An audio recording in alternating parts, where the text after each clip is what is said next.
Hello guys, welcome back to my channel epic kids. ఈరోజు మన ఛానల్లో బగారా రైస్ చేయబోతున్నాము. ఈజీగా మనం ప్రెషర్ కుక్కర్లో బగారా రైస్ చేసుకోవచ్చు.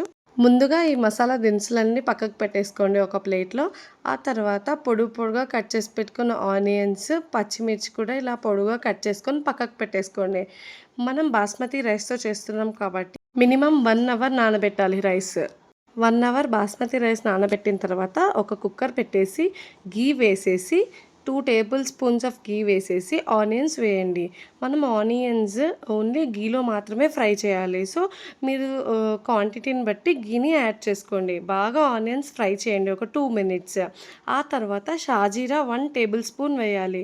షాజీరా లేకపోతే మాత్రం బగారా రైస్కి టేస్ట్ ఉండదన్నమాట. కంపల్సరీ బగారా రైస్కి షాజీరా వేయాలి. షాజీరా వేసిన తర్వాత కూడా ఒక 1 to 2 మినిట్స్ ఫ్రై చేయండి ఆనియన్స్ని. ఆ తర్వాత ముందుగా చూపించిన ఈ మసాలా దినుసులన్నీ వేసేసి మళ్ళీ ఒకసారి ఆనియన్స్ అవన్నీ కలిసేలాగా మళ్ళీ సాట్ చేసుకోండి. ఒక 2 మినిట్స్ అవి వేగనించాలి. ఆ 2 మినిట్స్ ఫ్రై అయ్యని తెలిసిన తర్వాత కట్ చేసి పెట్టుకున్న పచ్చిమిర్చి పీసెస్ వేయాలి. 1 టేబుల్ స్పూన్ ఆఫ్ అల్లం వెల్లుల్లి పేస్ట్ వేయాలి. ఫ్రెష్గా దంచి పెట్టుకొని వేసేసేయండి. ఆ తర్వాత తగినంత సాల్ట్ వేసేసేయండి. రైస్కి ఎంత పడుతుందో ఇప్పుడే తగినంత వేసేసి మెల్లగా కలిపేసేసేయండి. మళ్ళీ ఒక 2 మినిట్స్ ఫ్రై చేయండి. అప్పుడు ఆనియన్స్ కలర్ చేంజ్ అవ్వడం స్టార్ట్ అయిపోతాయి. 2 మినిట్స్ ఫ్రై చేసేసే కొంచెం కలర్ చేంజ్ అవ్వగానే మనం ఇప్పుడు ముందుగానే నానబెట్టుకున్న బాస్మతి రైస్ని దీంట్లో వేసేయాలి. So basmati rice 1 cup basmati rice అయితే 1 కప్ వాటర్ తీసుకోవాలి. బట్ నేనేంటి అంటే కొంచెం మరీ పొడి పొడిగా ఉండాలి, ప్లస్ మెత్తగా కూడా ఉండాలి కాబట్టి ఒక హాఫ్ కప్ వాటర్ ఎక్స్ట్రానే వేస్తాను. కానీ మీరు రైస్ వేసిన తర్వాత బాగా ఫ్రై చేయాలి ఒక 2 మినిట్స్. ఆ ఫ్రై చేస్తే రైస్ కలర్ చేంజ్ అయింది కదా, అలా చేంజ్ అయిన తర్వాత మాత్రమే మీరు వాటర్ వేయాలి. అప్పుడే మనకి బగారా అన్నము పొడి పొడిగా వస్తుంది.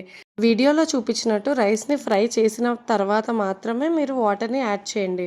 ఆ తర్వాత కాస్త కొత్తిమీర తరుగు, కాస్త పుదీనా తరుగు అండ్ తర్వాత గరం మసాలా కొంచెం యాడ్ చేయండి. అవన్నీ వేసిన తర్వాత మళ్ళీ ఒకసారి కలిపేసి కుక్కర్ పెట్టేయడమే. ఒకటి మాత్రం గుర్తుపెట్టుకోండి, ప్రెషర్ కుక్కర్లో ఓన్లీ 1 విజిలే పెట్టాలన్నమాట. ఆ తర్వాత ఆఫ్ చేసేసి 15 మినిట్స్ తర్వాత ఓపెన్ చేయాలి.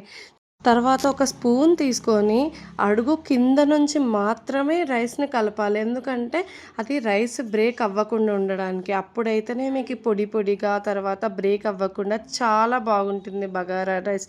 ఇంతే అండి, బగారా రైస్ చేయడం చూసారా ఎంత బాగా వచ్చిందో అసలు. మీరు కూడా ఒకసారి ట్రై చేసి నాకు కమెంట్ చేయండి. దీనికి బెస్ట్ కాంబినేషన్ గుత్తి వంకాయ. ఆ వీడియో కూడా కమ్మింగ్ సూన్ అండి. ఈ వీడియో మీకు నచ్చినట్లయితే please do like, share and subscribe to my channel guys. Thank you.